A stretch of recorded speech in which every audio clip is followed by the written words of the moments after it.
Olá, pessoal, muito bem-vindos ao Pedras Vivas Podcast. Esse novo projeto aqui no canal do Ministério Pedras Vivas, nas plataformas digitais e também no YouTube, que muito tem abençoado aí muita gente através de bate-papo, através de um momento de mesa, de conversa, onde a gente pode aproximar de muitas pessoas aí que têm sido usadas por Deus na sua área de influência, na sua esfera de ação. E hoje não vai ser diferente, vai ser um bate-papo muito rico com alguém que tem muito para falar, muito para ensinar, uma referência aí no meio das artes, aí nesse monte de influência, uma influência também ministerial, pastor de igreja, pastor com cheiro de ovelha, e vai ser uma conversa muito descontraída, muito bacana, que eu creio que vai ser uma benção para você. Hoje eu tô aqui com o Iago. Opa! Tava no primeiro episódio e voltando agora no terceiro, né, Bispo Davi? É um prazer, né? É um prazer estar aqui participando de mais esse episódio aqui do Pedras Vivas Podcast. Um abraço para você. Segue aí o canal do YouTube, se você não segue ainda, tá acompanhando pelo YouTube. Nas plataformas de streaming também você pode seguir aí o perfil para você sempre acompanhar os novos episódios que vão sair daqui para frente. E hoje é um prazer estar aqui, né, Bispo? Com Felipe Vilela, hein, Bispo? Tamo junto, grande Felipe Vilela. Prazer tê-lo aqui, né? Que honra, né, Felipe? Você que rodou o país todo, roda até hoje, mas é aqui de Goiás. Não, eu sou daqui e tô muito feliz, honrado em estar aqui num desses episódios aí, desse projeto novo. Parabéns pela iniciativa. Espero que a gente consiga contribuir com quem está assistindo a gente ou ouvindo a gente, independente de onde você estiver com a gente, que você seja muito abençoado aí. Amém. E Felipe, muita gente aí te conhece talvez pela música, pelo rap, e você, além de tudo, é pastor de ovelha. Vamos começar com essa história. Você veio para cá, para Goiânia, você voltou para Goiás no meio dessa pandemia para startar aí um trabalho ligado aí à tua igreja, à tua denominação. Como é que foi? Como é que é essa vertente? Quem te conhece do rap talvez não conhece esse lado ministerial, esse lado eclesiástico. Como é que foi isso? Como é que está sendo isso? Está sendo uma experiência nova, né? Já tem quase 2 anos que a gente está aí. Eu caminhei muito tempo com o pastor Luiz Hermínio, né? Lá em Itajaí, no Ministério Mevan. Caminho até hoje, né? Caminho, mas eu digo muito perto lá, né? Eu fui para Itajaí na época para fazer os livros do Luiz. O Luiz não tinha livro, o pastor Luiz não tinha livro. Então eu fazia aquela função de transformar tudo que ele dizia no púlpito em texto. Que legal. Então a gente criou o Prefixo Editorial, uma editora fez uma extensão para a editora que se tinha lá. E a gente foi, na época, até foi mentoreado pelo Luciano Subirá, que estava ali do lado, por ele e pelo Cote. E isso em 2009, né? Então eles estavam começando também o processo das editoras nas suas respectivas igrejas, uma amizade muito grande com o pastor Luiz, e aí eles me mentoreavam ali e a gente começou esse processo todo de escrever os livros. Hoje você ainda faz isso, não? Não mais, nem para mim. Tô procurando alguém para fazer isso para mim. Esse processo de escrever livro era a partir das palavras, das ministrações no culto. Eram as palavras, transcrevendo ali eu já tinha feito isso, eu sempre me dei muito bem com a escrita, né? Eu já tinha feito isso aqui na MCM, né? Eu fiz seminário na MCM, na Missão Cristã Mundial. Me formei em 2001, aqui na MCM. Depois voltei para a MCM e fiz esse trabalho para alguns pastores, para cartas de mantenedores. Então sempre fui essa pessoa que escrevia algumas questões, manifestando algum tipo de intenção, de algum movimento e tal. Aí fui estendendo isso para livro. O pastor Luiz foi a primeira pessoa que me deu uma oportunidade no sentido de... Como você se conectou com ele a primeira vez? Ele foi dar uma aula na MCM e eu estava lá, eu tinha uma casa de suco lá, eu tinha uma lanchonete, a primeira lanchonete lá da MCM, o pessoal tudo saía para comer fora, né? E eu disse, vamos abrir uma lanchonete, pode abrir. Que legal. Aí eles despretensiosamente acharam que aquilo não ia dar um resultado, mas ninguém saía mais. e aí foi uma coisa muito legal. Aí ali me conectei com o pastor Luiz até por conta da história dele, né? O pastor Luiz também teve um passado de drogadição, um passado de loucura e tal. E era alguém, assim, tão benquisto pelo lugar, tão aceito pelo lugar, absolvido ali, a dinâmica dele de mensagem, a forma como ele, né, como ele transmitia aquilo que carregava, era uma coisa tão, tão respeitada, e alguém com uma história similar à minha. Eu cheguei nele, então, e perguntei para ele, fiz a pergunta certa, a pergunta de $1 milhão, né? Tinha uma mesa assim, cheia de material, DVD, CD, na época vendia muito CD de mensagem, MP3. Aí eu perguntei para ele, falei, pastor, quem faz os seus livros? Aí ele me olhou e falou, ninguém. Uau. Eu falei, sério? Ele falou, você faz isso? Eu falei, tô começando a fazer. Eu acho que aquilo gerou uma certa curiosidade nele para saber quem que é esse garoto. E aí eu acho que ele deve ter feito toda uma pesquisa. Uma temporada, né? E aí foi lá na casa de suco, lá, tomar um suco à tarde. E a minha relação com o pastor Luiz, isso é conhecido para quem acompanha a gente, começou num suco de cupuaçu.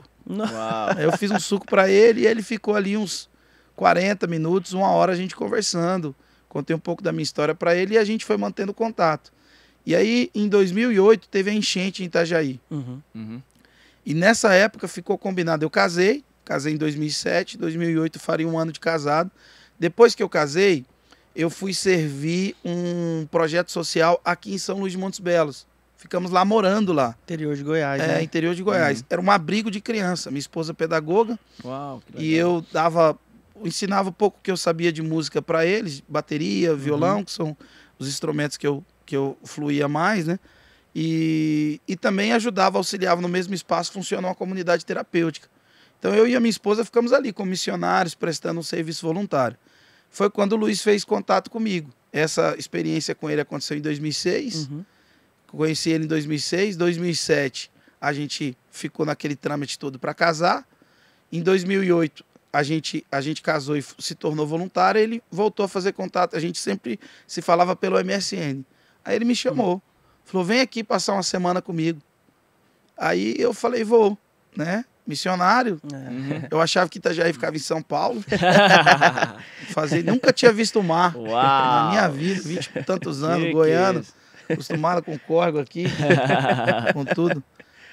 Aí ele falou, vem pra cá. Aí eu falei, pastor, eu vou. Aí nos organizamos. Aí deu a enchente em Itajaí. Aí ele me ligou, falou assim, olha, não acho uma boa você vir pra cá agora. Porque tá tudo ilhado, a gente tá ilhado, a igreja tá fechada já há 30 dias, as pessoas estão morando na igreja. Eu falei, poxa, pastor, eu sou tão missionário que eu tô mais interessado em agora... Agora que quer ir, né? ...do que em qualquer outra época. Legal. Ele falou, então vem. Você teria problema de vir de ônibus? Porque o aeroporto tá fechado.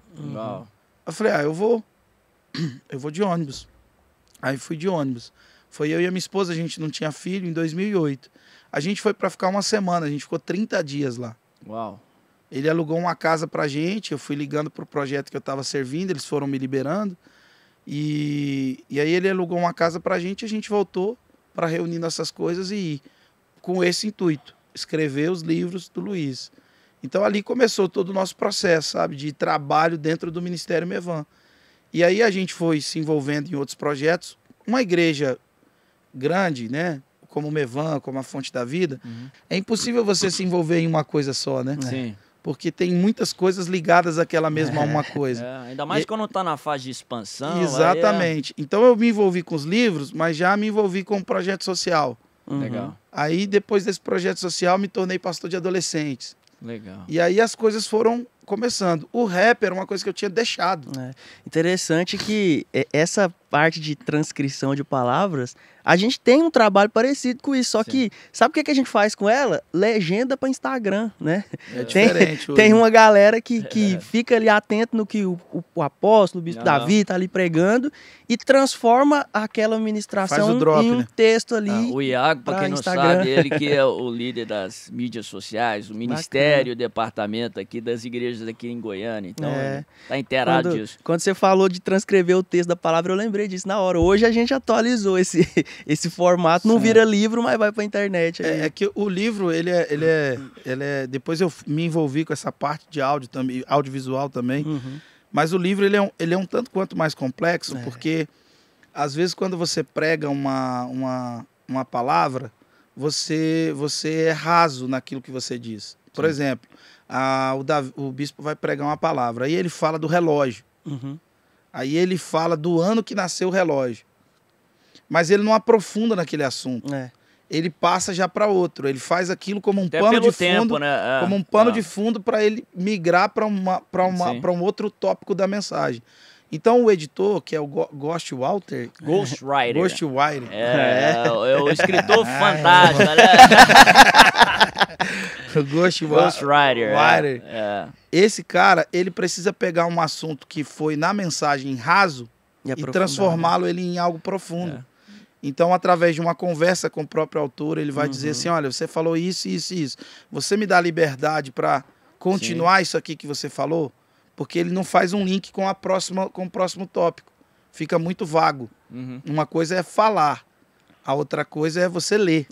Você quer mais detalhes. Conteúdo, você quer um enredo, você quer um enredo mais rico daquele assunto, entendeu? Bacana. Então isso leva tempo, né? Leva tempo. O editor ele acaba levando tempo para poder extrair e não se colocar no que ele está escrevendo.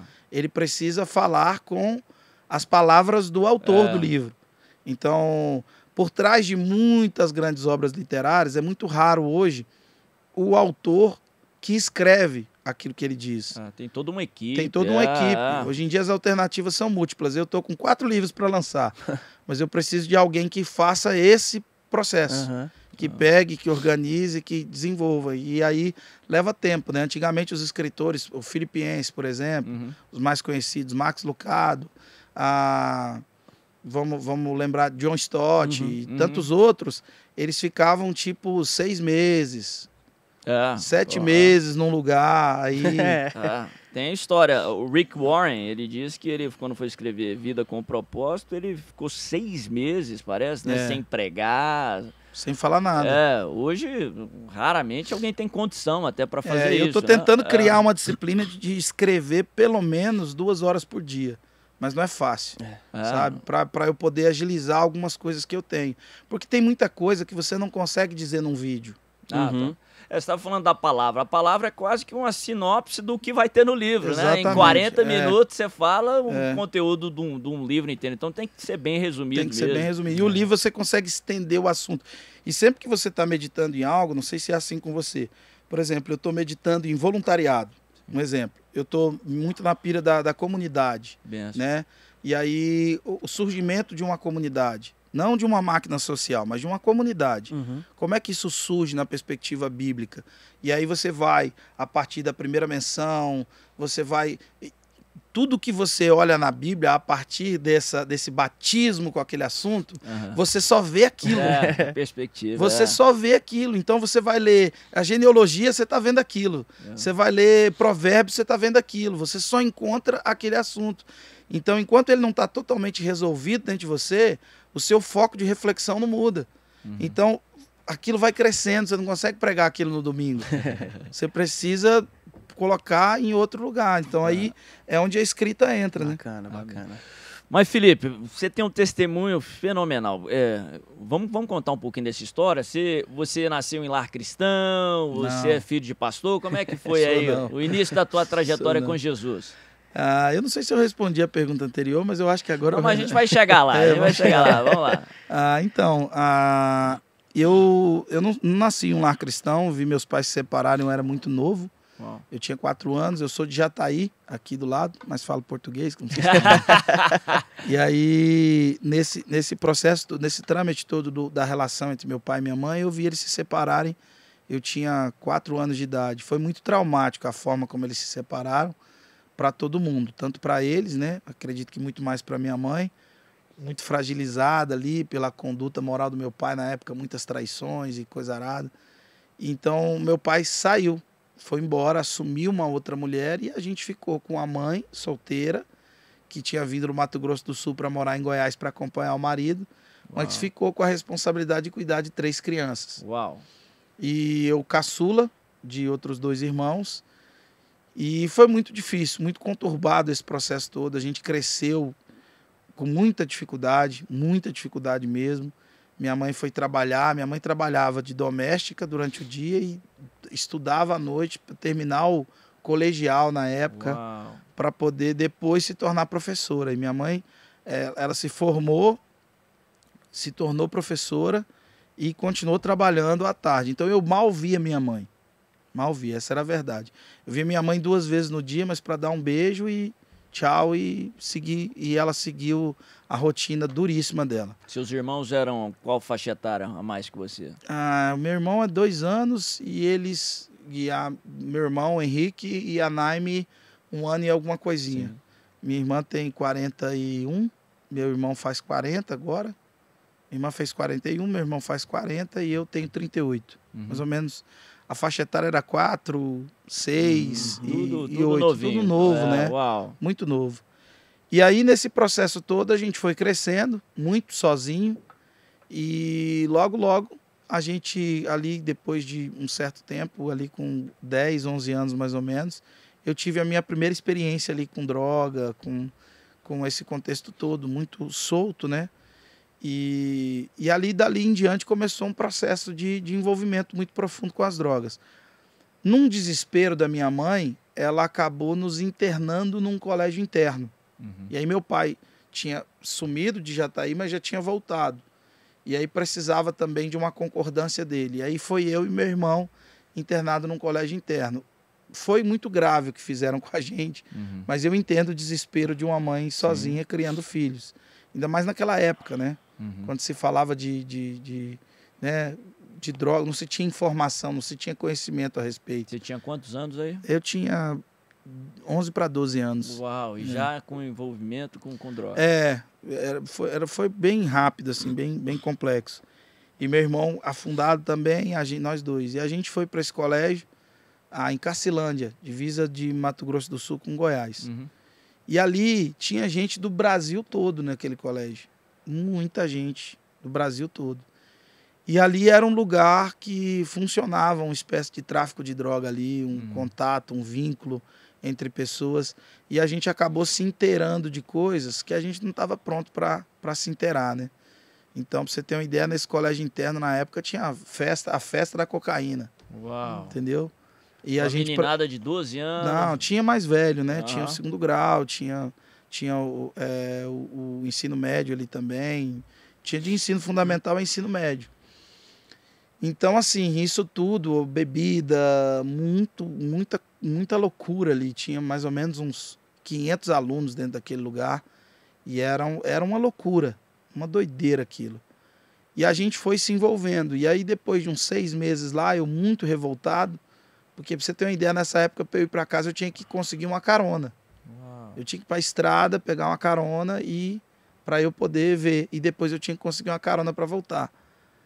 Então era muito insensível a nossa relação familiar, sabe? Não tinha, era muito dura, era muito fria. E aí eu me revoltei completamente. Quando eu completei ali meus 12 anos, eu voltei para Jataí e fui expulso desse colégio, tão revoltado que eu estava. E fui expulso desse colégio, não tinha contato com meu pai, o contato com a minha mãe era muito raso. E aí, embora minha mãe se preocupasse muito com a gente, mas era raso, a gente voltou para Jataí, eu particularmente voltei primeiro, e ali comecei meu envolvimento não só com droga, mas também com crime, com uma série de outras coisas. E aí se tornou muito pesado, né? Esse transporte de droga de um lugar para o outro, sempre precisava de um menor para fazer isso. Jataí é rota de tráfego, né? Para vir para Brasília. Muito rota. Para sair do Mato Grosso, né? São assuntos bem delicados ali, mas para você ter uma ideia, tipo assim, a quilômetros de Jataí, na época, você comprava, vou falar de detalhes aqui, que os nossos telespectadores nos perdoem, mas é a realidade, para tentar figurar a realidade. 1 quilo de maconha a quilômetro de Jataí era R$120. Aqui em Goiânia, ele era 1.800. Em Brasília, ele era ainda mais caro. Então, a gente estava muito perto de tudo que acontecia para cá. Então, tudo que vinha para cá, para cima, passava por ali. E a gente se envolveu, eu fui me envolvendo com isso, me inteirando desse assunto. Resumindo, né, a história, com 14 anos eu já era um menor infrator. Uau. Já tinha sido preso algumas vezes, já estava no bojo daquele contexto todo criminal ali, de tráfico de drogas e roubo de tantas outras coisas. E aí Estava afundado naquilo, não tinha força para sair daquilo. Fui internado algumas vezes, em algumas tentativas de me tirar daquilo, mas não era só mais o vício, era todo aquele envolvimento com todo o contexto que eu acabei me inserindo. E aí, nessas internações, alguma casa cristã, não? Sim. Na verdade, a primeira que eu fui foi para uma casa católica, né, em Santa Helena. Embora eu tinha tido uma experiência com o Senhor com os meus 10 anos, mais ou menos. Uma família presbiteriana, que eu era muito próximo deles. Uau. Lá em Jataí. Lá em Jataí. Me levaram numa igreja uma vez. Eu ia na igreja com eles aos sábados. Enquanto o ministro cantava uma música, o nosso contexto familiar era muito difícil. Minha mãe sempre muito over, né? Por conta do trabalho demais. Imagina uma mulher sozinha, cuidar de todo mundo ali. Devia ser nova também na época, nova, né? Cara, nova, assim. Minha mãe não tinha o direito de ficar doente. Minha mãe tinha que trabalhar e dar conta da vida, entendeu? Com 3 crianças ali para ela cuidar. Minha mãe é uma guerreira. E aí, nesse contexto, eu me envolvi muito com a família por causa do futebol. Eu mesmo novinho, eu jogava sempre em categorias maiores. Né? Tipo, tinha 10, mas jogava sempre com os de 12, 13 nas escolinhas que eu jogava. Tinha bolsa nas escolinhas, jogava sempre com os maiores. E esse amigo, a gente era muito próximo. A família dele toda da presbiteriana, toda envolvida com bola também, me levaram na igreja. E durante o louvor, presbiteriano independente. Assim, voasse um mosquito lá dentro, parecia que era um helicóptero voando lá. Tinha um glória a Deus, um aleluia mais alto. Né? E os irmãos são maravilhosos, né? Assim, uma palavra consistente, mas assim, não há muita manifestação e muito movimento do público ali no culto. E como é que foi o menino de 10 anos lá? E eu aceitei Jesus sem que ninguém fizesse o apelo. Uau! Eu tive uma experiência assim com o Senhor. Fui até o altar. E ele estava cantando uma música. Encontrei um grande amigo, ele é filho de Deus, Pai. O seu nome é Jesus Cristo. E eu fui até a frente, chorando. E fiquei ali chorando por alguns minutos ali, sei lá, uns 3, 4 minutos, enquanto eles cantavam a música. E todo mundo ficou assim parado, era aquele culto de jovens, tinha uns 40 pessoas, e aqueles bancos enormes, né? E eu passei por alguém e fui lá na frente, e todo mundo ficou. Eu acho que a família que me levou ficou com vergonha. E chegou a irmã Zélia, certamente era membro do conselho, né? Que não podia permitir, tipo assim, estava ali uma irmã piedosa do Senhor, mas ela colocou a mão no meu ombro e ficava passando a mão no meu ombro, como quem diz, tem que acabar. É a dinâmica da igreja. Essa igreja eu considero ela a minha igreja. Amém. E aí ninguém me explicou direito aquela experiência. Ninguém falou muito bem para mim o que tinha acontecido ali. Mas hoje eu sei que Deus tinha me selado. E depois desse processo todo, eu me converti, aos 14 anos. Com 15 anos eu vim para uma comunidade terapêutica, aqui em Goiânia. Depois de várias tentativas, eu vim para essa comunidade. E nessa comunidade, eu estava preso na época. Eu viria para a FEBEM, para a Fundação Casa, né? Ou para o DPJ. Ficaria preso até os meus 18.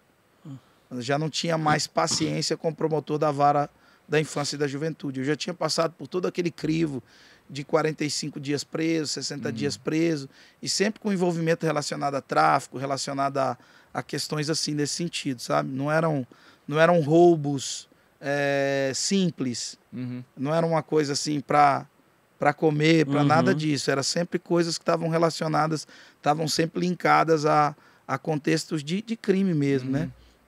Então ele já tinha perdido a paciência e tinha me detido e eu ficaria preso por um longo tempo, cumprindo uma pena até os meus 18 anos para depois ser solto.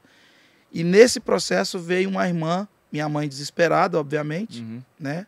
Sozinha. Meu pai já tinha voltado, mas calambeando ali para tentar ajudar de alguma maneira.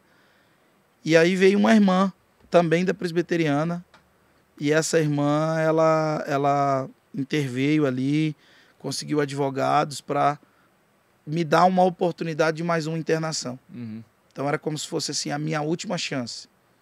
Depois daí, ou a polícia te mata, ou você vai ser realmente trancado num lugar até que você complete a maioridade e seja julgado por um juiz, não mais da vara da infância e da juventude. Seja julgado por um juiz para realmente cumprir uma pena, né, convencional, assim, de alguém que comete os crimes que você está cometendo. Nesse contexto, eu fui para essa comunidade, cheguei nessa comunidade, encontrei com vários menores, era em Aparecida de Goiânia, encontrei com vários menores que tinham histórias parecidas com a minha. E aí era um lugar muito simples. Eu tinha ido para lugares sofisticados e tal, que pessoas tinham ajudado, pagado, enfim. Mas esse era um lugar muito simples. Mas havia uma presença muito grande da Bíblia ali. Uau! O povo lia muita Bíblia. E eu comecei a ler Bíblia. Ler Bíblia aos 15 anos. E mergulhei no livro de Juízes. Então eu li a Bíblia todo dia. Uau. Muito. Comecei a ler muito. E aí já escrevia, já tinha escrito algumas coisas. Meu envolvimento com rap acabou sendo sucumbido por esse envolvimento com todas as coisas que eu estava inserido. Mas eu comecei a escrever a partir da Bíblia e tal. E aí comecei a ter uma experiência com a minha subjetividade, dentro da minha subjetividade com Deus mesmo. Com a Bíblia e o Senhor. Você chegava a orar, falar com Deus? Falava, e aqueles textos ali. Mas a minha experiência de conversão, de encontro, foi muito a partir da palavra, sabe? Foi muito a partir da Bíblia, daquele envolvimento com a Bíblia. E aí me envolvi com a Bíblia ali profundamente. E aí, obviamente, naturalmente, você conhece a verdade, ela vai produzindo libertação e transformação de comportamento sem você perceber que o seu comportamento está mudando. E aí o pessoal foi me explicando aquilo melhor e eu fiquei ali 7 meses naquela comunidade terapêutica. Eu me batizei em 1999, lá na Vila Redenção. Participei de vários movimentos de uma igreja que estava ligada a essa casa. E aí foi quando um pastor surgiu e disse, olha, eu vou te levar para um seminário. Isso você com 14, 15 anos. 15 anos. 15, indo para a mudança de ano, de 1999 para 2000, onde eu completaria 16 anos. E aí eu fui para a MCM, para a Escola de Missões da MCM. Fiquei 2 anos. No final de 1999, eu entrei na escola, a turma começou em 2000 e eu fiquei até quase 2002 dentro da Escola de Missões.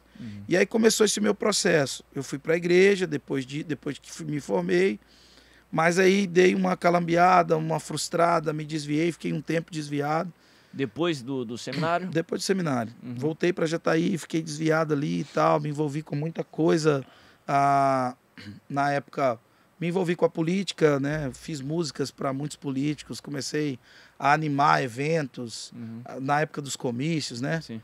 E aí me envolvi de forma errada nesse contexto da minha... Já com rap, já? Também, né? Mas eu sempre me comunicava legal. E aí peguei uma dinâmica ali de comunicação na política, aquelas coisas. Vamos que vamos, muito boa tarde para você hoje, festa, super... E aí eu fazia isso. E aí conheci muita gente, aí comecei a me envolver com muita coisa, mulher, bebida, e noite, balada e aquela coisa toda. Já não era mais aquele maluco envolvido com tantas coisas como menor, mas agora estava envolvido com o pecado da mesma maneira. E aí, aos 20 anos... exatos aos 20 anos, eu me encontrei literalmente morando na rua. Uau! Mergulhei de uma forma, fui mergulhando aos poucos nos vícios, que acabei morando numa biqueira, sem água, sem luz, 4, 5 dias sem dormir, sem tomar banho, sem comer, só usando droga. E o mais louco, para fechar essa história, né? O mais louco é que enquanto eu estava nessa condição de morador de rua, drogado, cracudo, eu não me lembrava das aulas de homilética, de hermenêutica, de todo o contexto onde eu me desenvolvia muito bem. Eu fui um bom aluno no meu seminário, mas eu me lembrava da experiência que eu vivi aos 10 anos.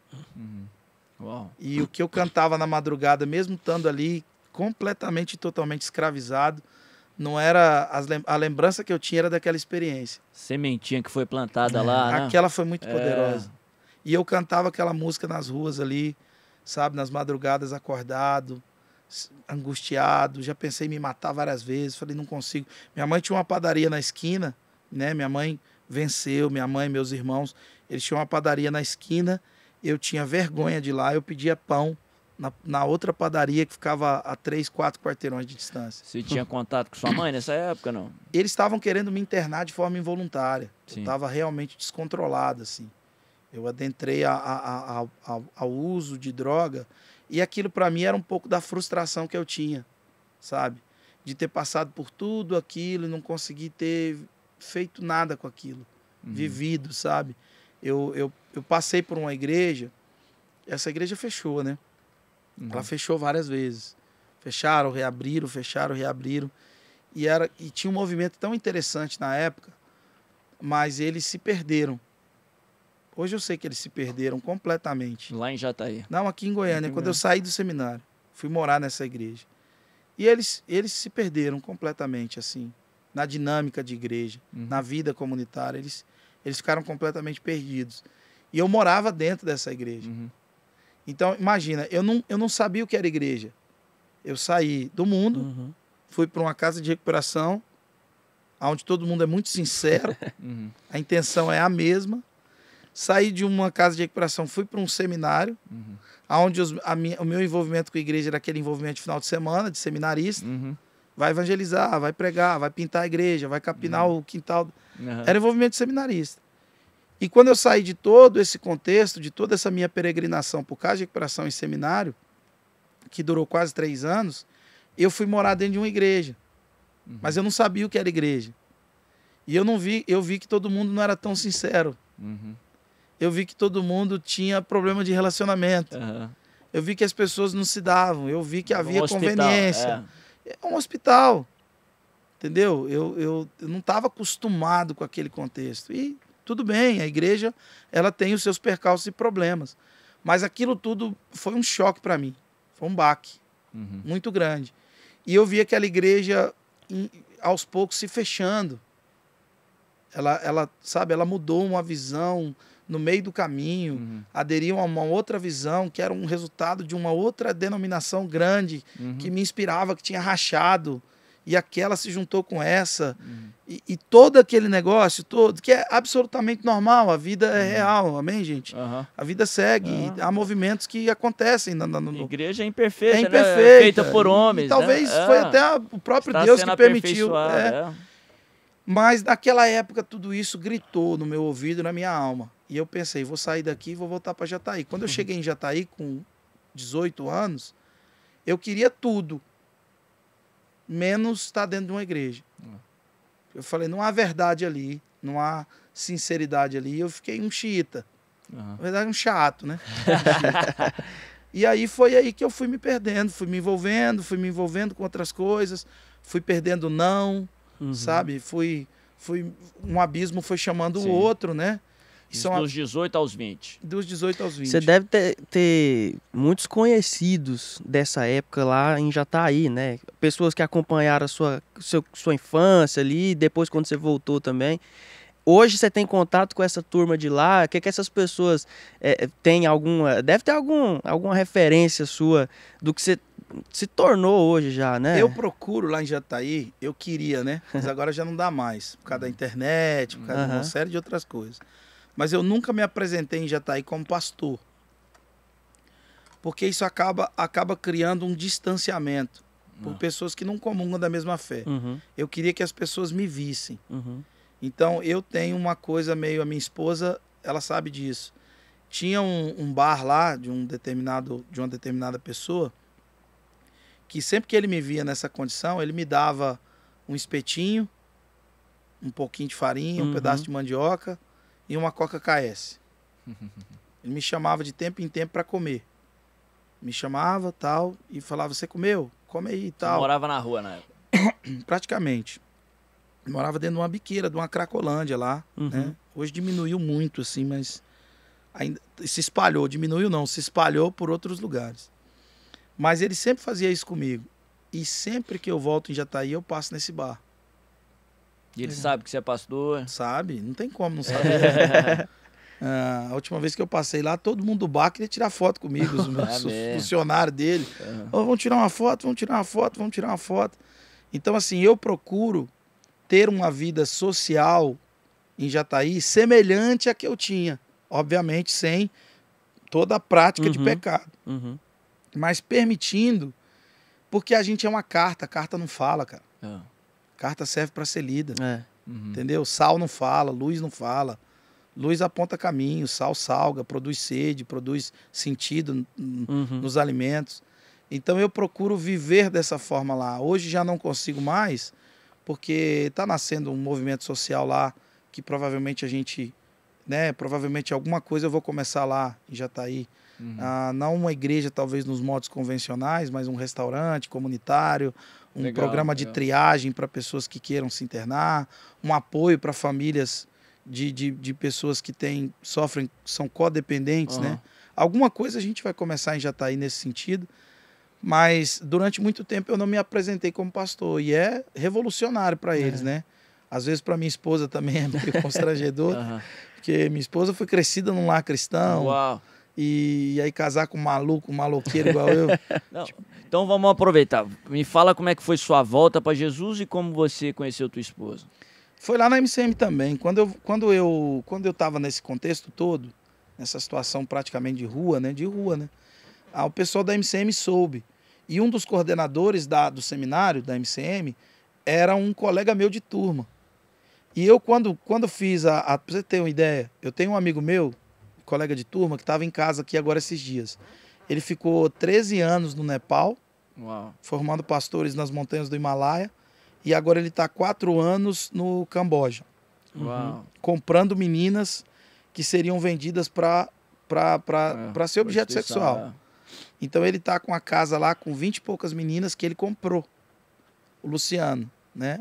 É um querido, assim. A próxima vez que ele vier aqui, seria uma honra. Seria sensacional. É maravilhoso as histórias. Maravilhoso mesmo. Ele voltou para lá já. Ele já voltou. Então ele vem de tempo em tempo para o Brasil. Eu acho que ele já voltou. E ele sempre passa na minha casa, ele foi meu colega de seminário. Então eu era uma espécie, imagina, vocês crescidos na igreja, tal, gente bacana. Aí vocês estão num seminário, aí chega lá um garoto de 15 anos. Eu era uma obra missionária dele. Eu era a obra missionária deles. Então eles me adotaram meio que como irmão mais novo. Amém. E os meus pastores na minha vida foram os meus colegas de seminário. Porque eu era o mais novo, eles me ensinavam tudo. Tipo, meu contexto familiar muito complicado. Eles todos crescidos na igreja.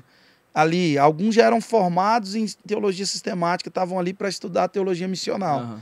Então, eles cuidaram de mim. Então, um desses que cuidou de mim, na minha volta para Jesus, era o coordenador do curso. Quando ele soube, ele colocou todos os alunos da escola para orarem por mim. Amém. E eles ficaram um tempo orando, jejuando, pagando um preço por mim. Aluno da primeira turma da escola de missões. Aí eu voltei para Goiânia por um pedido deles, eles foram fazendo intervenções lá e tudo mais. Na época, eu fui na assistência social pedir uma passagem. Eu já não aguentava mais viver naquele contexto de drogadição, sabe? Não aguentava mais, assim, naquela correria, naquela loucura, naquele frenesi. Ao contrário do que se pensa, né? E aqui eu não quero entrar em nenhum tipo de discussão nesse sentido. Quem mais sofre com a dependência química é o dependente químico. Com certeza. Está no olho do furacão. Você entendeu? Ele não quer ficar ali. Ele não consegue ver outra perspectiva com o dinheiro na mão dele. Ele não consegue viver, entende? É um escravo, né? Escravo. É um escravo. E aí eu fui a pé até uma assistência social. E como eu tinha trabalhado muito na política, feito coisas, já tinha gravado música e tal, quando eu voltei...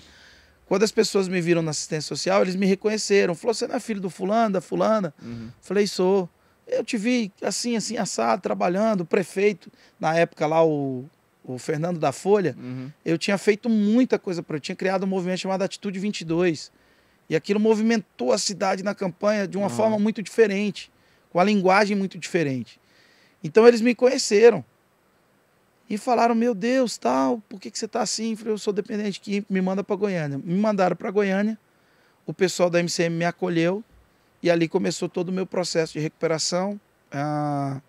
Nessa caminhada conheci a minha esposa, né? Ela era seminarista? Ela tinha terminado um intensivo que eles fazem. Que legal. Eles fazem um intensivo em janeiro e julho, né? Eram 203 horas de aula em um mês. 10 horas de aula por dia. Então ela tinha feito um desses intensivos.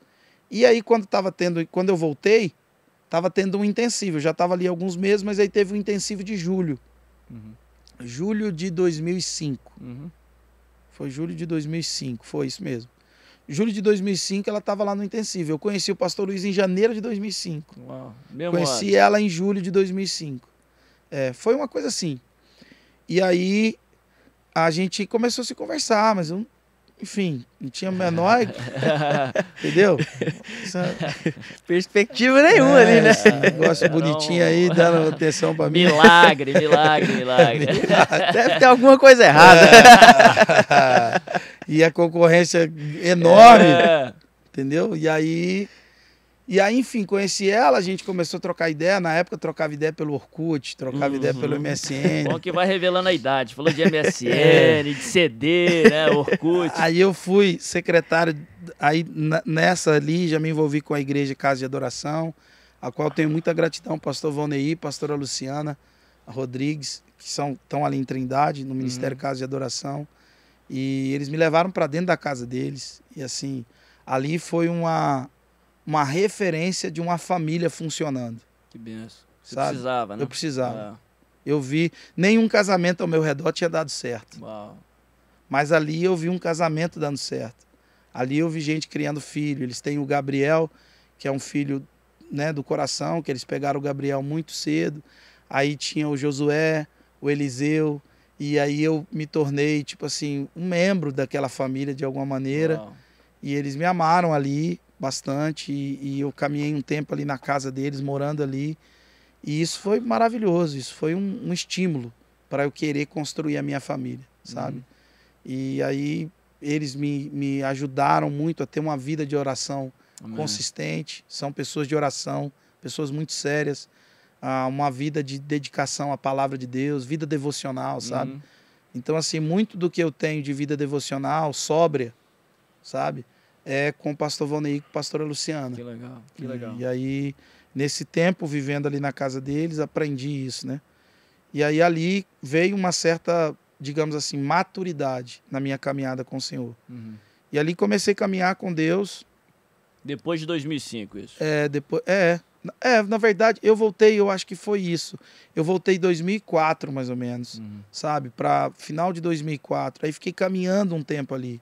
Fiquei um tempo caminhando com eles. 2005, janeiro de 2005, conheci Luiz.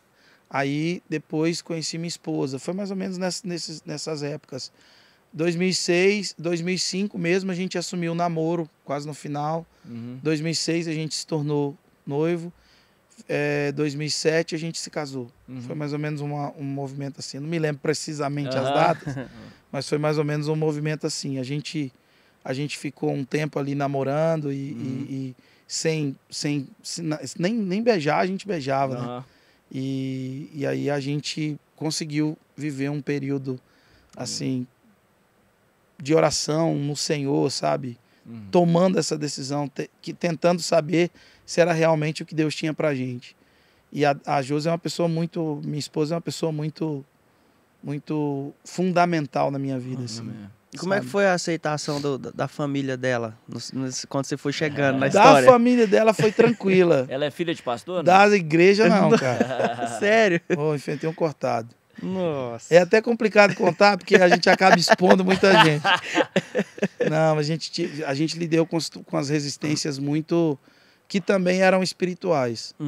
Porque no meio dessa luta toda, tinha pastores caídos, né? Tipo, tinha uma situação de uma das pastoras que estavam assim, ela tinha dado um tropeço no casamento já há muito tempo, e ela se opôs ao nosso casamento. A Josi era uma menina, digamos assim, muito exemplar dentro do contexto comunitário que ela estava. Então tinham várias células, era uma menina na faculdade e tipo assim, sabe, discipulada por uma pessoa muito bem lá dentro, e tinha meninos muito melhores do que eu, entendeu? Mas eu fui pra luta, cara. Amém. É isso aí. Guerreiro, né? Eu fui pra luta. Amém. Então, no dia que eu conheci a Josi, a primeira coisa que eu falei pra ela, é engraçado falar isso nas igrejas, porque as irmãs das igrejas, hoje em dia os caras tão fraquinhos, então, Davi, fala a verdade. Virar homem, né? Antigamente o cara tinha que ser bonito, de boa família, inteligente. Hoje ele tem que ser só homem. E as mulheres têm que orar muito pelos homens, porque cada homem que sai do circuito tira outro, né? Pois é, ué. Então, eu já conheci a Josi, já pedindo ela em casamento, cara. Uau. Eu já falei na hora. Falei, ó, não quero errar. E eu tava muito em Deus, cara. Assim, sabe? Apesar de tudo que tinha acontecido comigo, eu já tava ali já há alguns meses ali. Cara, eu tava buscando a Deus de uma forma tão violenta, sabe? Não que hoje eu não faça isso, mas naquela época foi uma sede, uma fome, uma... Primeiro amor, né? Meu Deus do céu, tem música que eu canto hoje que eu fiz nessa época. Que legal, que legal. Eu tava com o violão o tempo inteiro, eu tava orando o tempo inteiro, lendo o tempo inteiro, ouvindo conselho, e aí, tipo, sabe, era aquela coisa ali, tipo... E aí eu perguntei pra ela, eu falei assim, ó, você quer casar comigo? Na primeira conversa. No MSN. Depois de 1 hora, 2 horas de conversa, eu dando uma ali de João sem braço, porque eu já tinha tido toda uma vivência, entendeu? Eu falei, eu não quero defraudar ninguém, eu não quero vacilar com menina nenhuma, eu não quero cometer essa gafe aí. Então, se você tiver realmente afim, bora casar. Na primeira conversa. E ela não correu, uau. Aí ela falou assim, vem falar isso pra mim aqui. Rapaz, na época... Pode contar isso, eu nunca contei essa história. Eu não tinha... 20 reais pra mim era a prestação de um Camaro. Aí o que eu fiz? Eu fui atrás de alguém que queria se internar numa comunidade terapêutica. Fui na rua. Eu era secretário da igreja. Aí fui na rua. Falei, rapaz, você tá precisando mudar de vida, você quer se internar? Aí achei um. Tomara que esse rapaz esteja bem hoje. Amém. Aí achei um que queria se internar. Na cidade da Josi, São Luís de Montes Belos, tinha uma comunidade terapêutica. Ela é de lá. Eu fui na igreja, falei assim, ó, preciso de dinheiro, de combustível para levar um rapaz para casa de recuperação. Estratégico, Aí levei o menino para casa de recuperação, levei um pastor amigo meu comigo, pastor Renato Baiano, lá de Simões Filho. Aí ele foi comigo, a Josi dava aula na escola Shekinah, ela era professora. Só que se eu chegasse lá na porta da escola e falasse, ó, o Felipe quer falar com a professora Josi, não dava certo. Então eu levei um pastor comigo, pastor Renato quer falar com a professora Josi. Um plano bem elaborado, né? Muito elaborado. E aí eu levei esse menino na casa de recuperação, cheguei lá, o pastor Renato chamou a professora Josi. Quando a professora Josi saiu, foi o nosso primeiro contato pessoalmente. Uau. Aí eu tava lá, ela quase desmaiou. Aí eu falei, ó... Você veio mesmo? Eu vim. Rapaz. Pisou nas águas. E aí a gente começou ali um processo de oração que durou bastante tempo. Amém. Eu fui dar um beijo na minha esposa, que hoje é minha esposa, depois de 7 meses de namoro. Quando eu tinha absoluta certeza de que ela seria minha esposa.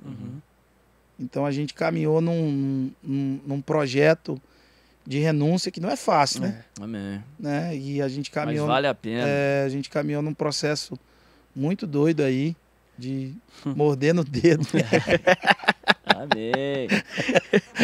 E aí se casamos. E aí foi toda essa história. Aí foram morar lá em São Luís. A gente foi primeiro para Uberlândia, que era uma extensão do projeto de São Luís. A gente ficou 3 meses num projeto chamado Casa Missionária. A gente fazia umas triagens, né? E dava apoio para as famílias. De pessoas que estavam... O bairro Lisote é um dos maiores conjuntos habitacionais da América Latina. Em proporção, na época, esse bairro em Uberlândia era um dos maiores índices de dependência química. Uau. Então a gente ficou ali dando apoio e tudo mais, tentando... E num apoio a uma comunidade, a uma igreja. A gente deu um apoio para uma igreja que era muito pequenininha, assim, sabe? E um pastor muito piedoso, muito de Deus, ele e a esposa. E tinha, sei lá, 20 e poucas pessoas congregando nessa igreja. E a gente começou um movimento de jovens. Juntamos 4 jovens, juntamos 10 jovens, juntamos 15 jovens. E chegou uma hora, já tinha mais de 100 jovens. Que legal. Em pouco tempo, assim, a gente conseguiu juntar jovens demais, assim. E eu e a minha esposa cuidava disso. Aí depois de um certo tempo, o pessoal de São Luís falou, olha, a gente precisa de vocês aqui na nossa base. A gente foi, que era Resgate, Casa de Apoio à Criança e o Desafio Jovem Ebenezer, que é um irmão também que eu tenho uma gratidão imensa, né? Que é o pastor Emerson. E aí a gente foi para lá, a Josi cuidava da parte pedagógica aqui do abrigo das crianças, e no mesmo espaço, a mesma fazenda, a uma certa distância, tem a comunidade terapêutica. Então a gente passou a dar apoio para os dois lugares, né? A Josi dava apoio aqui, eu dava apoio lá embaixo e aqui também. E aí a gente ficou um período ali. Nessa época, nesse lugar, a gente não tinha salário, não tinha absolutamente nada. A gente tinha guardado um pouquinho de dinheiro ali no preparo do casamento. E recém-casado. Recém-casado. Recém-casado, foram para Uberlândia. Exatamente, é. E a Josi tinha passado um concurso público em Brasília, né? Eu tinha um emprego, enfim, para seguir, mas a gente decidiu deixar tudo isso para se dedicar realmente ao ministério. Amém. E a gente foi se dedicar ao ministério e foi a melhor decisão da nossa vida.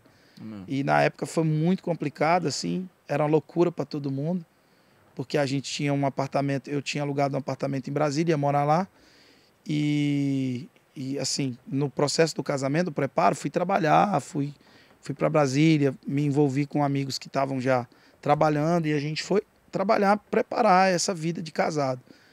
E aí a gente decidiu se dedicar ao ministério. Então a gente deixou tudo que a gente tinha pré-construído, concurso público. A Josi ficou em 15º lugar num concurso. Uau. Então era muita gente, certamente ela seria uma das primeiras a ser chamada.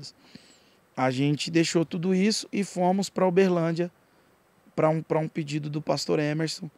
E a gente foi emendar 2 colchões de solteiro com lençol de elástico. Que legal. Fazer uma prateleira de tijolo e tábua.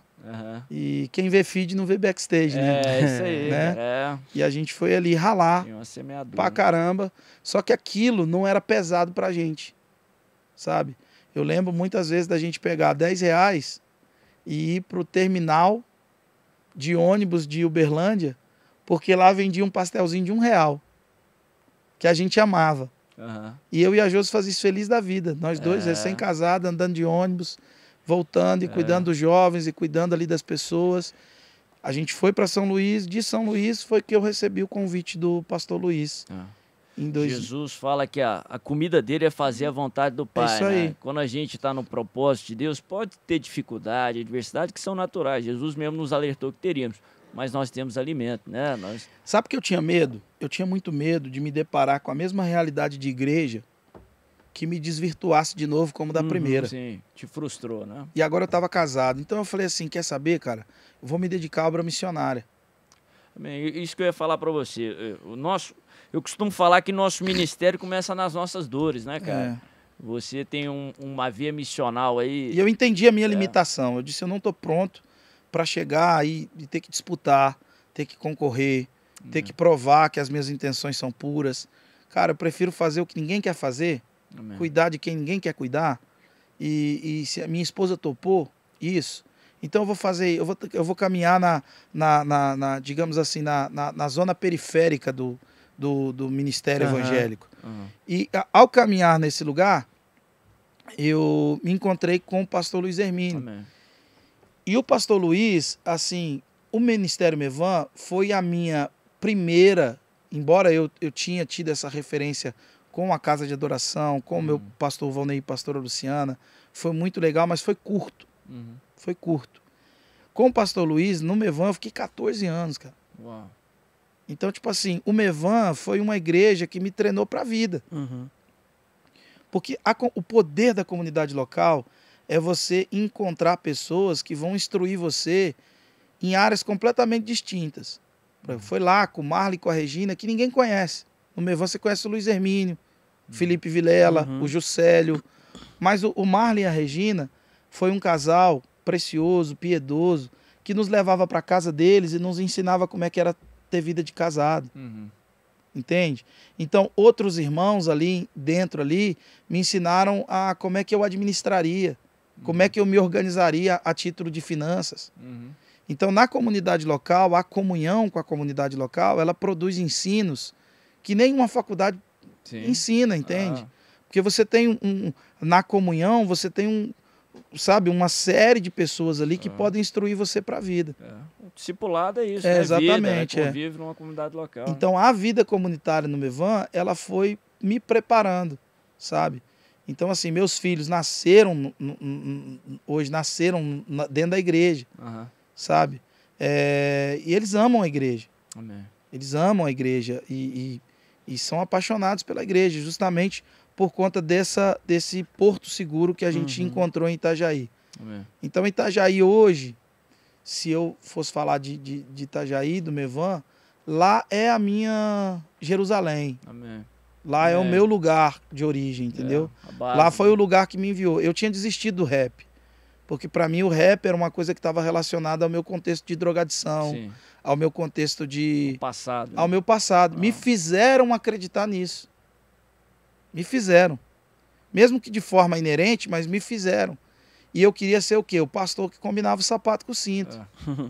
O cara que ministrava para todo mundo levantar a mão. Pastor. O cara que fazia a música do domingo. Eu queria ser esse cara. E foi o Luiz que chegou, e o Luiz é de fato um pai na minha vida, Amém. sabe? E não é tipo assim, um clichê, paternidade. Não, é um pai mesmo. É bíblico. Sai a família do Luiz e sai a nossa. Ontem o pastor Luiz fez 35 anos de casado com a pastora Iraci. Cara, eles são nossos pais de verdade.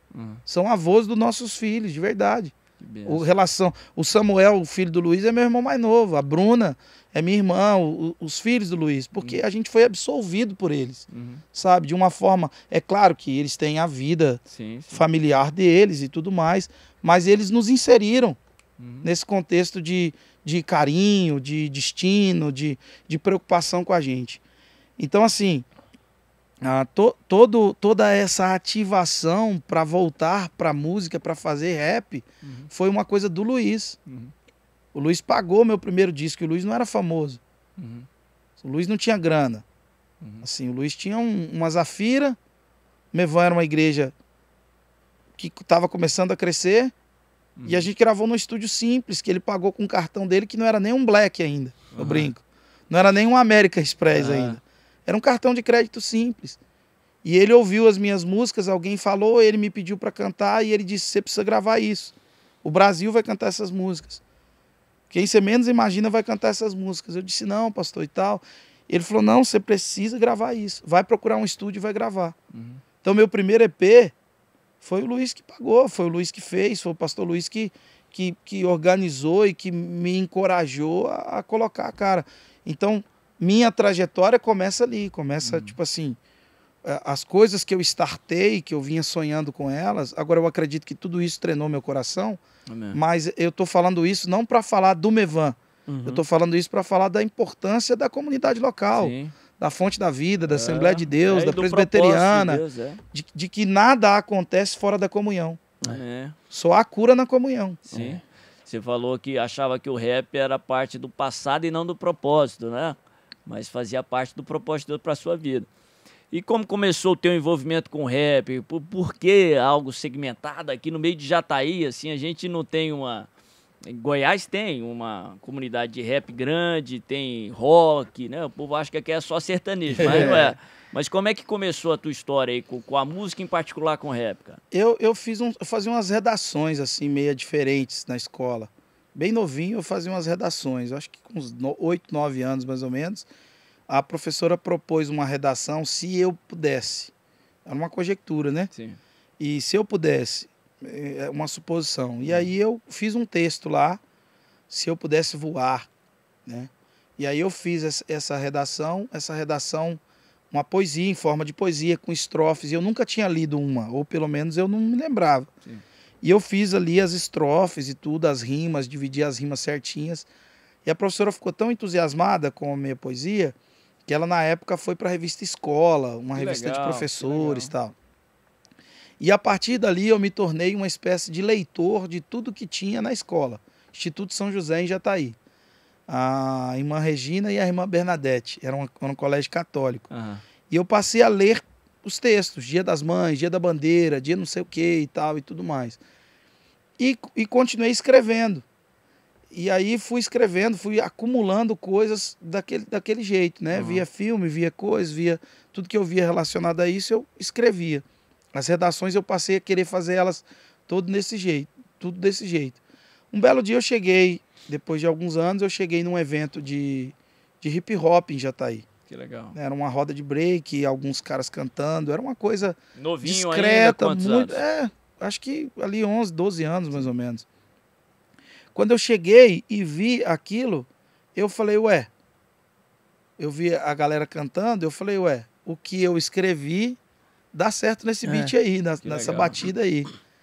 E aí comecei, né? E aí já era influenciado por outras músicas, como na época tinha uma coletânea chamada Rap Brasil, era fita, né? Vou contar a minha idade ali. Gravou um demo também? Não gravava. Aí eu comecei a ouvir fita, comecei a ouvir rap, aí alguém me dava uma fita, tipo assim, quando alguém te dava uma fita pra ouvir, era uma pessoa assim, querendo te honrar muito. Tipo assim, ó, vou te emprestar a minha fita aqui pra você ouvir. Emprestar, hein? Emprestar. E a gente se reunia em volta de um toca-fita pra ouvir aquilo. Sim. E aí eu comecei a construir uma base ali de informação, de orientação auditiva, né? Legal. Apesar do que eu estava ouvindo nas fitas. E nesses eventos eu comecei meio que me atrever a cantar. Que legal. E aí era legal, né? Alguém bem novinho ali cantando e Chamava tal, fazendo, atenção, chamava né? atenção. E aí continuei e tal. E aí começou, depois, mais intencional, o movimento. Aí começou um grupo lá em Jataí. Eu fazia parte desse grupo. Aí Jataí, na época, tinha movimentos muito acendidos de hip hop, Sim. né? Não eram batalhas de rima na época, eram batalhas de break, né? Porque o pessoal saiu da capoeira e foi tudo pro break, né? Break dance. O break hoje é esporte olímpico, né? Se tornou um esporte olímpico. Então, esse meu envolvimento com a dança ali acabou gerando, de certa forma, um envolvimento com a música também, né? E a gente sempre estava cantando e tudo mais. E ali fui me envolvendo. A gente foi comprando CDs, aí começaram a sair os CDs, as coletâneas de batidas, né? A gente ia nas lojas para comprar as coletâneas de batidas, e aí se reuniu mais pessoas para fazer aquilo. E aí dali nunca mais parei, tipo, Que legal. Nunca mais abri mão de cantar. E foi ficando cada vez mais sério na época. Até que gravei uma música, na verdade foi até na minha volta, né? Eu gravei uma música chamada JTI é o Lugar, e essa música tocou em tudo que é rádio lá da região, sabe? Aí gravei uma demo, num estúdio de propaganda. Uma batida, e a gente ouvia a rádio e a gente torcia pro locutor. Lembra daquela 1 hora só de música? Sim. Aí tinha, às vezes deixava um espaço de beat, de batida no final de uma música. A gente apertava o play e o rec junto e ficava torcendo pro locutor não falar nada. Que aí a gente ficava com aquele espaço de batida, e aí a gente levava para alguém que fazia o loop daquilo. Uau. E a gente cantava ali em cima. Era assim que rolava. Interessante. E aí dali em diante fui me envolvendo e tal, e aí fiquei mais velho, aí depois veio todo esse período, eu disse, não, preciso deixar isso. Aí comecei a tocar violão. E foi pra onda de adoração, louvor convencional na igreja? Fui pra onda de adoração, louvor. Comecei tocando batera. Legal. E até se você, assim, gostei tanto, né? Que se você observar a minha música hoje, tem muito essa presença orgânica, né? Do que é tocado, do que é feito, dessa coisa da banda. Eu gosto muito de rock and roll também, então essa coisa de garagem, né? Tive influências de bandas de rock não cristãs. E uma das coisas que, não porque eu tô aqui na frente de vocês, uma das coisas que me despertou muito, musicalmente falando, no contexto cristão, foi a Rádio da Fonte da Vida, cara. Benção, e os eventos. Glória a Deus. Me lembro de um evento que eu fui na igreja, Comunidade Cristã. Eu me lembro de um evento que eu fui, que era o Provérbio X. Lembro, lá de Brasília, lá de Brasília, o Provérbio X tocando. O Oficina vinha ali bastante. Na época do acústico Teve deles. uma época que quebraram tudo ali. Esse episódio aí ninguém esquece, né? Quebraram tudo as portas da igreja. 2 eventos no dia, né? Aí lotou, acho que era gratuito, mas aí o pessoal lotou, aí teve que fechar, a oficina teve que fazer 2 shows no dia, né? 2 apresentações, e o pessoal, os irmãos, não não ficaram na paz, não. E o vocalista era o Manga ainda, não era? Não, na época... Era o PG já? Era o primeira tour com o PG, assim, era o primeiro. O Manga já veio também, mas foi a primeira onda do PG na época. Tava estourando lá o acústico, tava todo aquele mover só. É verdade. E logo que saiu, na época acho que saiu o Provérbio X, né, com Provérbio rap X, de era Brasília. o Apocalipse 16. O Apocalipse estava com a onda de São Paulo, né? Aí o Provérbio estava com um rap mais aqui de Brasília, né? Federal, né? Mas como é que então foi voltar pro rap com a veia cristã, com testemunho? Como é que foi o cenário? Que é algo alternativo, né? No meio evangélico, né? Que acaba que no mercado evangélico, que acaba que dá mais espaço para as músicas que são cantadas na igreja, né? Sim. E as suas músicas não são tão congregacionais, né? Pelo contrário, não são, né? Não são. Então, para mim foi muito louco, porque quando eu voltei ali em Itajaí, eu estava num lugar totalmente desconhecido nesse sentido, nesse cenário, né? Aqui em Jataí, Goiânia, né? Na época tinha o DJ Fox aqui que faziam vários movimentos, Rio Verde tinham vários movimentos. Então, tipo, aqui no contexto de Goiás, Brasília também, eu já estava inserido, digamos assim, eu já conhecia muita gente. Mas lá eu não conhecia ninguém. Então eu disse, como é que eu vou fazer isso, né? Como é que eu vou iniciar a minha jornada? Aí ganhei um beat de um amigo lá da igreja que cantava já, o Tocha. E aí fui gravar essa música, procurei um lugar para gravar.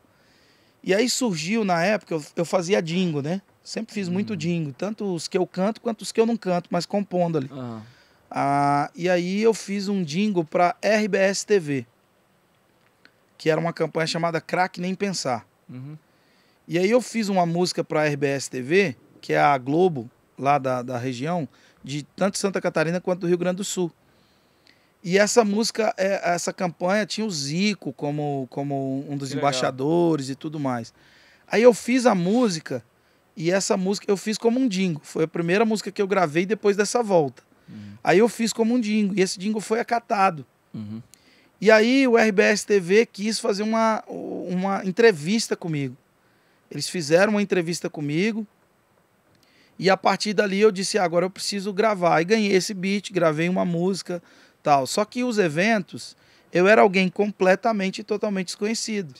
Os eventos cristãos. E eu não estava acostumado com o contexto cristão do rap. Eu estava acostumado com o contexto secular, vamos dizer assim.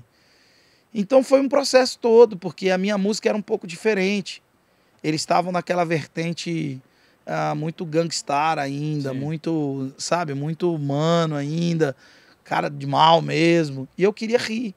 Eu queria livre, leve, solto, em meio às palavras, em viver sendo versos oriundos da... Eu queria fazer a galera se divertir. Quebrando o estereótipo, não só na igreja, mas no rap também. Exato, eu queria. Então eu ia cantar nos eventos e às vezes os caras, tudo ali, todo mundo mal, e eu, tipo assim, se Deus é por nós, quem será contra nós? E queria ver o povo cantando, queria ver as pessoas interagindo com a minha música.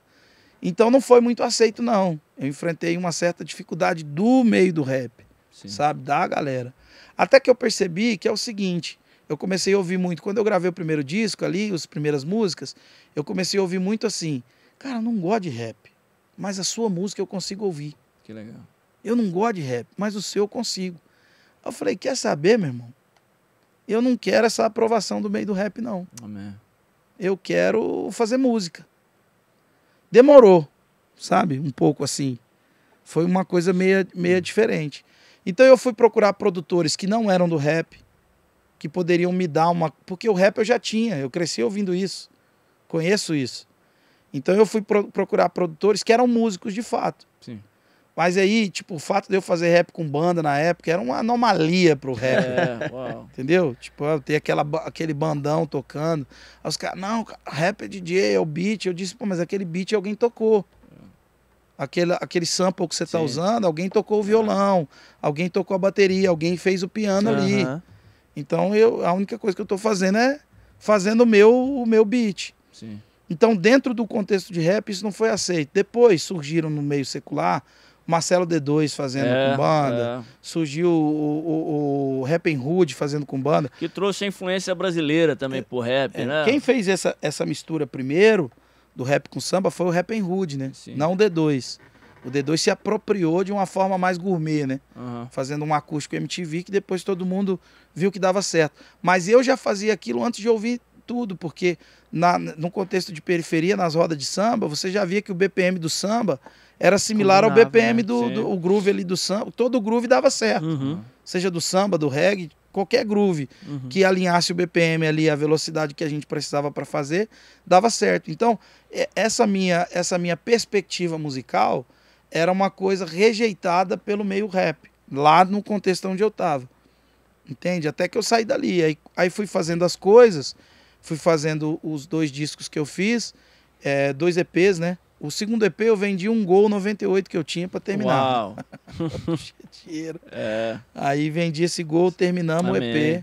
E aí e eu saía pela estrada vendendo disco, vendendo CD e tal e tudo mais. Até que uns amigos meus, né, os quais eu tenho muita gratidão, disseram assim, cara, como é que é os seus discos? Eu disse, eu não tive dinheiro para fazer o disco que eu gostaria. Porque eu tive que pegar sample de um lado, do outro, fazer recorte. Eu gostaria de ter uma banda fazendo o som que eu gostaria de fazer. Ah, sério, vamos fazer um DVD. Só que eles falaram isso achando que eu não ia me coçar. Vamos fazer um DVD. E eram tudo videomakers. Eu falei, vocês estão falando sério? Então. Aí eu procurei um cara que me deu aula de roteiro. Roteiro de decupagem, roteiro literário. Legal. Eu já filmava, já editava também. Sempre foi autodidata também, né, cara? Aí não tinha dinheiro para pagar o cara, tinha ganhado um relógio bonito que o pastor tinha me dado. O cara trabalhava na ESPN, fazendo documentário para ESPN. Esse cara foi lá para minha casa, me ensinou a fazer o roteiro. E aí, a partir das aulas que ele me deu, dos blogs que ele me passou para ver, eu comecei a construir um roteiro de um DVD. Quase 50 páginas de um roteiro. Aí cheguei na galera e falei assim, ó, isso aqui que eu quero. Exército de Pequenos. Aí eles olharam e falaram, caramba. Foi o primeiro, né? É, o meu primeiro DVD. Então, meu primeiro DVD foi completamente independente. E eu sempre me considerei uma pessoa organizada financeiramente. Nunca fui enroladão, sabe? Nunca fui vaidoso, nunca quis mostrar nada pra ninguém, entendeu? Então, comecei a guardar um dinheirinho de um lado do outro e juntava, aí já tava viajando um pouco mais, já tava vendendo um pouco mais, juntei as coisas, aí juntei a banda, fizemos inúmeros ensaios, algumas empresas de amigos me patrocinaram, me ajudaram. A empresa que eu já fazia umas camisetas para vender me deu um número grande aí de camisetas. Eu fui vender aquelas camisetas, fui guardando aquele dinheirinho. E aí a gente fez o primeiro DVD. Quando a gente fez o primeiro DVD, aí eu chamei o Clóvis Pinho na época. Ninguém Explica a Deus, estava explodindo. Sim. Aí o Clóvis gosta muito de rap. O Clóvis na época topou. Aí chamei Fernandinho Beatbox, que era uma referência para mim, né, dentro daquela sonoridade do rap. Aí chamei o Kivit, chamei o Bjork, que na época tava com o Digital Bomb também, muito grande. Tinha saído, né, mas eram pessoas que dariam um certo peso pro meu projeto. Sim. Conseguimos o Teatro Municipal, lá da cidade de Itajaí. E aí, quando a gente gravou aquele primeiro DVD, como foi feito, consegui uma casa na praia para hospedar todo mundo. Aí fizemos um doc nessa casa da praia. E tava tudo roteirizado. Patrocínio de marca de roupa. Que legal. Tipo assim, tudo aquilo impressionou todo mundo. Falou, caramba, cara, como é que você... E as coisas foram encaixando e o Senhor foi pondo a mão. Amém. E aí, quando a gente gravou o primeiro DVD, e fizemos acontecer aquele primeiro DVD, mesmo diante das limitações, eu fiquei 1 ano fazendo overdub. Chorando no estúdio fazendo overdub. Mas quando a gente entregou ele, todo mundo falou, rapaz, que negócio bacana.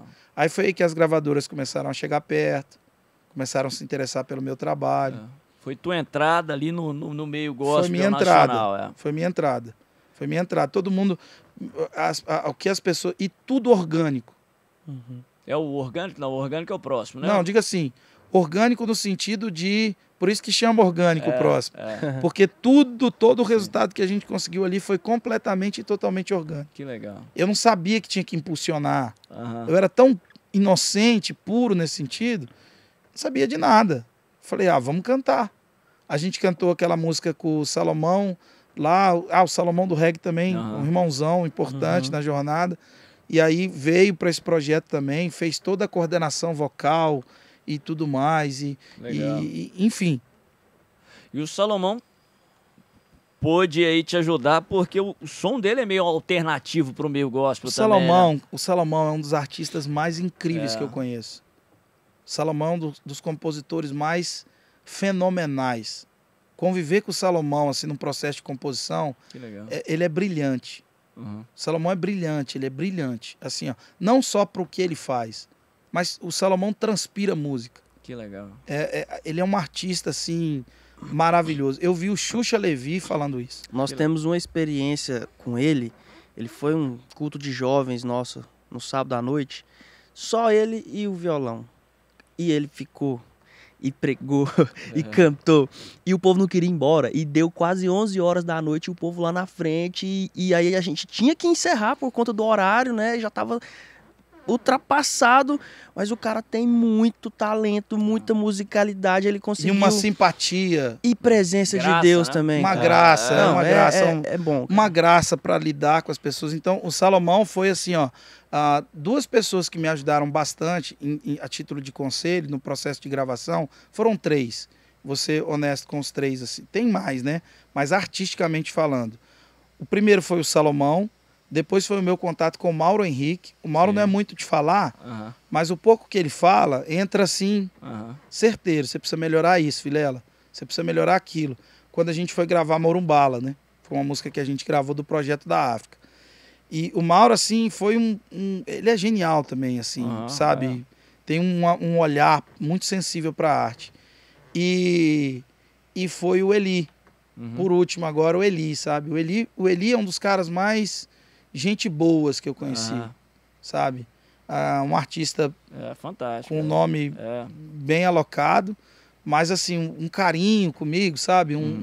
Umas dicas assim, dizendo seu rap é muito diferente, seu som é muito agradável, muito bom de se ouvir, você precisa melhorar isso, melhorar aquilo. E obviamente eles encontraram essa abertura, essa sede que eu tinha de aprender, de melhorar minha arte, né? E como é que é? Talvez você pode ensinar muita gente aí a sua abertura para crítica, né? Eu sou aberto demais. O artista geralmente tem muitas vezes tem um bloqueio, né? Que impede muitas vezes o crescimento, né? Dentro da nossa arte, eu creio que para todas as áreas da vida. Você sempre foi aberto para crítica? Sempre fui aberto para crítica e eu acabei me tornando um crítico de projetos alheios. Não porque eu critiquei, mas porque eles me mandavam. Assim, o Alex Passos, o Alex Balaio. Sim. O Alex é um grande amigo, grande amigo. O Alex me conectou com tanta gente. E o Alex começou vários projetos, o Alex me mandava antes. Que legal. E projeto de gente muito grande. Dizia, vê aí, vê o que você acha. Porque o meu feeling começou a agradar eles. Sim. O feeling do meu trabalho, do meu projeto. E eles viam que, tipo assim, tudo que eu tava fazendo, tudo que eu fiz até hoje, Davi, assim, eu fiz sem grana, cara. Eu fiz na raça. E a gente conseguiu entregar bons resultados. Sim, com certeza. Mesmo sem ter o que a gente precisava. Então, assim, eles respeitavam muito isso, sabe? O feeling, não o conceito em tudo, entendeu? O orgânico mesmo foi um projeto que, tipo assim, foi o primeiro projeto com a gravadora, mas foi um projeto que eu ganhei do Giba Muji. O Giba não é crente, o Giba não é um cristão. O Giba foi quem começou ali, o Vitor Clay começou ali. Você lembra o Vitor Clay? Ô, Sol, vê se não esquece. A música que você é crente, mas você conhece. Você conhece. Você lá na praia já ouviu quando não tinha ninguém. E com a geração das redes sociais, TikTok, é quase impossível não ver um... Então o Giba, quando me ouviu também, eu conheci o Nossa Toca, que é um canal fantástico, assim, um negócio impressionante, musicalmente falando. E aí quando o Giba me ouviu, o Giba falou, rapaz, vamos fazer uma. A gente fez uma. E a convivência no estúdio foi muito leve. Porque o Giba também é um grande mestre, assim, musicalmente falando. E ele percebeu essa minha disposição de crescer, de aprender. E aí ele foi... assim, todo mundo que gosta de mim valoriza muito essa parte da escrita, né? Gosta da minha maneira de escrever e tudo mais. E o Giba não foi diferente. Aí a gente gravou uma música no Giba e eu fiz um vídeo no estúdio do Giba tocando um violão de 12 cordas, chamado Alma que Sangra. E uma música que ele não tinha ouvido. Aí eu, ali, 4 notas, que se você me perguntar quais são as notas, eu não sei. Aí eu fiz ali o groove. E esse vídeo deu uma boom. Um amigo filmou, me mandou editado, eu postei. Então, o vídeo de eu tocando voz e violão deu mais certo do que o vídeo da música produzida. Que legal. Aí ali começou todo o processo. E aí o Giba me deu aquele projeto do orgânico. Uau. Me deu tudo. Que foi, te levou, assim, se for falar a nível de carreira, te levou para um outro patamar. Foi né? um outro patamar, Brasil, né? foi um outro patamar, porque, assim, o nosso azar no orgânico foi a pandemia. Mas Que a gente lançou em 2020. Então, tipo, só em março eu tinha 16 eventos. E esses eventos foram caindo. Então, era quando eu ia começar a sair com a banda. Nossa. Mas deixa eu te falar um negócio, assim, até a gente tá caminhando pro final, o Felipe a gente tem que trazer umas 3 vezes, né, cara? Eu nem cheguei na parte da música, já estamos aí com mais de 1 hora, cara. Eu fui no Hub 2 vezes. Pô, mas com certeza, vamos te chamar. Não, excelente, estamos sendo edificados. Mas você falou que foi difícil para você a pandemia, mas assim, eu que tô vendo de fora, né, a gente já se conhece há um tempo, mas temos pouco contato presencial. O teu ministério, o teu conhecimento artístico cresceu muito nos últimos 2 anos e meio, né? Você falou que deu azar pela pandemia, mas o teu material aí chegou numa hora, assim, pro pessoal, você talvez não viajou, que era o que a gente achava que seria normal para divulgar um trabalho, mas teve acesso também nas casas, o pessoal que não teria numa vida normal, né? Não, foi... ficar em casa consumindo aquele conteúdo cristão, que abençoa, mensagem boa. Né, eu creio que nesses 2 últimos anos aí que o mundo virou de pernas para o ar, você cresceu muito artisticamente falando, nível de conhecimento, relevância, né? Sim. Talvez esse azar aí Deus transformou em bênção. Não, né? eu digo azar pro projeto, né? Porque a gente tinha montado uma banda. Eu não sei se vocês conhecem, o Gesiel Oliveira. Sim. Gesiel Oliveira é um dos guitarristas assim, ele é bom demais. É bom demais. Gesiel Oliveira. Aí você tem o Dan Top tocando teclado, que é endorse da Roland, né? Que é hoje o produtor do Thales, que é também, durante muito tempo, produtor da Priscila. Então a gente tinha uma banda, arranjos incríveis, uma banda maravilhosa. E realmente ali foi outro nível, né? Porque excedeu bastante. O Giba é um produtor genial. Genial. Então, tipo assim, aquele tempo que a gente ficou ali construindo os arranjos, fazendo os arranjos, Tomate, que tocou agora nessa última live session que eu fiz, que foi até um resgate do repertório, né? A gente fez essa live session para resgatar o repertório. E o show que a gente tinha elaborado, bolado, para as pessoas terem mais ou menos dimensão do que a gente oferece a título de evento. Então, assim, foi realmente um período complicado, mas como você falou, foi um período assim de muito crescimento, de muita composição. Eu estou fazendo um disco agora com 14 músicas. Eu mesmo, assim... Inéditas. Para ser sincero, eu gosto de rap, gosto do cenário, gosto muito de música, sou músico por natureza, mas eu conheci mesmo o teu trabalho nesses 2 últimos anos. Eu consumi, curti mesmo o seu trabalho. Eu creio que o teu crescimento aí. Mas, Felipe, a gente está encaminhando aí para o final, cara. Teve o Live Sessions agora. Fala um pouco aí qual que serão os próximos projetos e uma palavra final aí pro pessoal que tá ouvindo, tá assistindo a gente.